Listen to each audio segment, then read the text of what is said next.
мною принято решение о проведении специальной военной операции. We are under attack. It is an attack against Western democracies and on the institutions that bind them.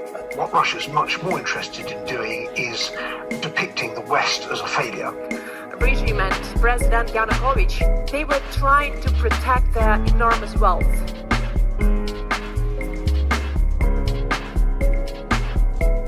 This is Kremlin File.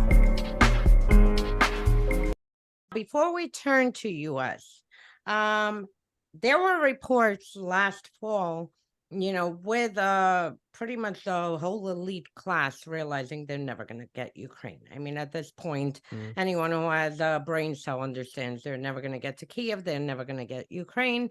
And, and things are, the conditions inside of Russia are getting harder. Do the propagandists realize this too, or they are continuing the beat as normal? They continue to promote this idea that they will certainly win in the end, but you can see there's hesitation, and they will sometimes slip up and make a revealing comment.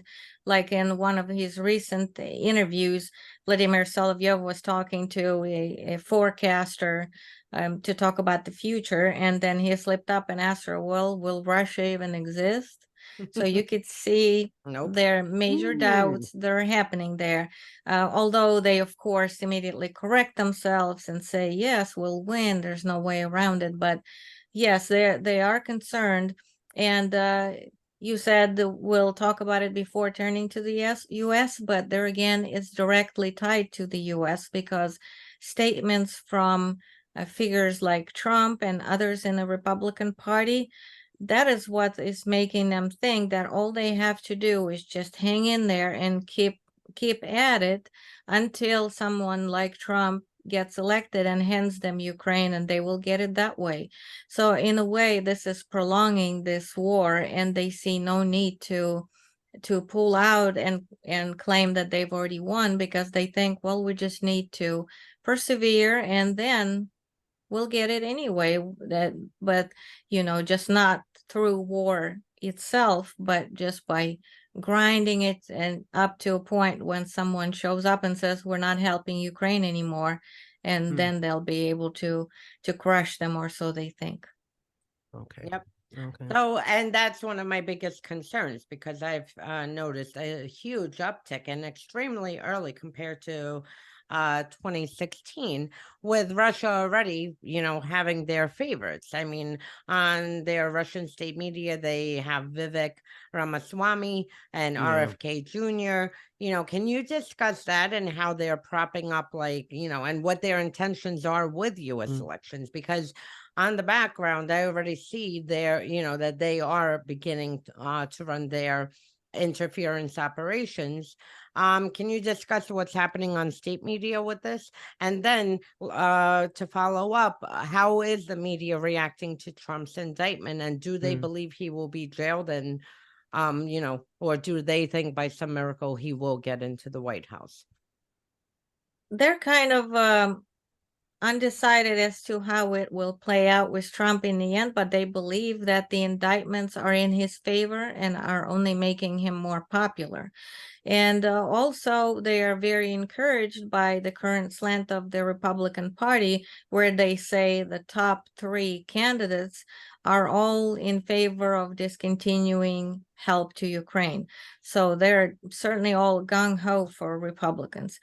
In the meantime, they have picked out their top favorites, and they already said that if Trump doesn't, for some reason, can't be elected or can't run, or ends up in jail, then they will certainly support DeSantis or Ramaswamy, their new favorite. So they're certainly eyeing all of them, but they're comforted by the fact that whoever it ends up will likely oppose continued aid to Ukraine.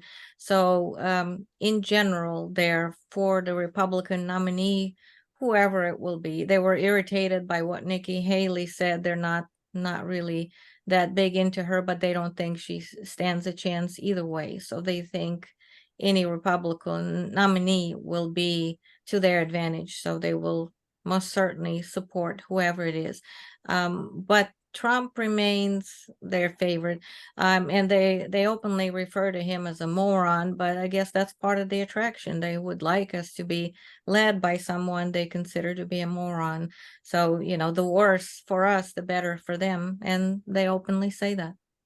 Wow. And Wow. during Trump's regime's reign, literally, like I would say on a daily basis, reminded our Trump, not Trump, Yeah. our Trump. We put him Yeah. here, we could take him out.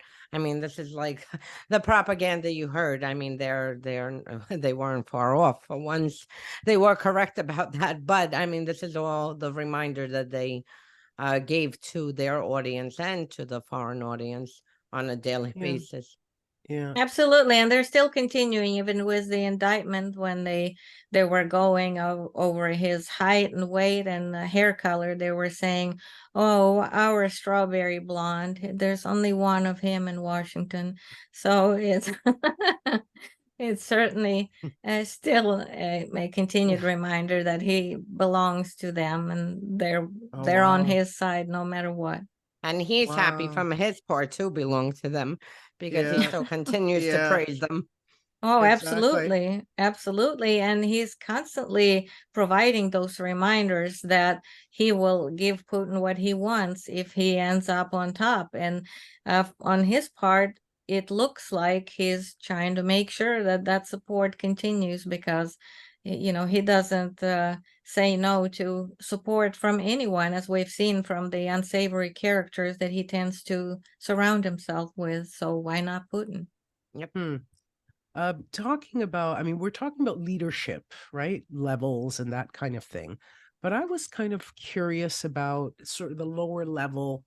I guess I don't know what you would call them. They come from the States. People like Traitors. Scott Ritter. Yeah, traitors. Thank you. That's the proper word for them. People like Scott Ritter. Okay. And I know a few Italians, for example, that have appeared on Russian state media as well. What is the strategy behind using these kind of figures exactly? Well, they're basically enjoying whatever they can get, and they try to avoid discussing the background of some of these figures, which is quite unsavory. But basically, this is all they could get. And to their audience, it gives an impression that they have support even in the West. So they saturate their media with a lot of these clips. So anyone who makes a statement that is in their favor, like Douglas McGregor, who's constantly on Fox talking about how Ukraine is already gone and everyone's already dead and Russia already won.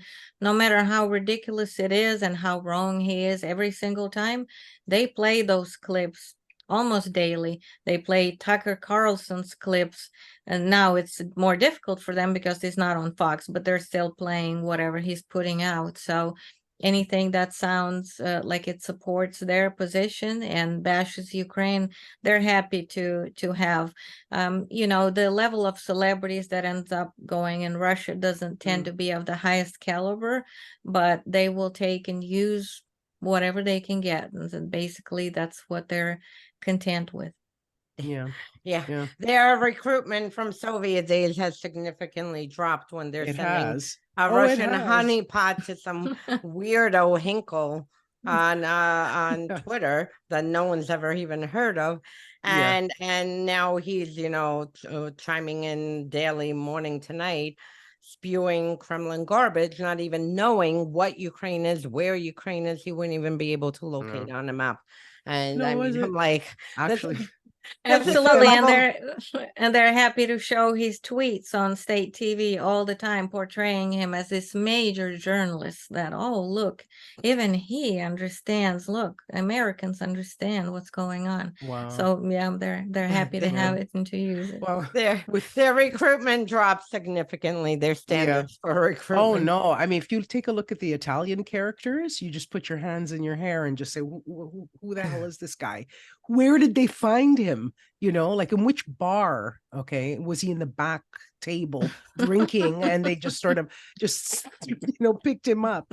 Actually, Hinkle, I think he's more Putin than Putin. Sometimes he says stuff that I just sit there and I say, okay, I don't even think Solovyev would say something like that. Really, I honestly think so. He's just absolute garbage.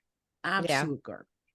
Yeah, no, just they have a whole Western propaganda machine lined up that they've been cultivating for decades, and apparently it's lucrative for these people to make outrageous statements.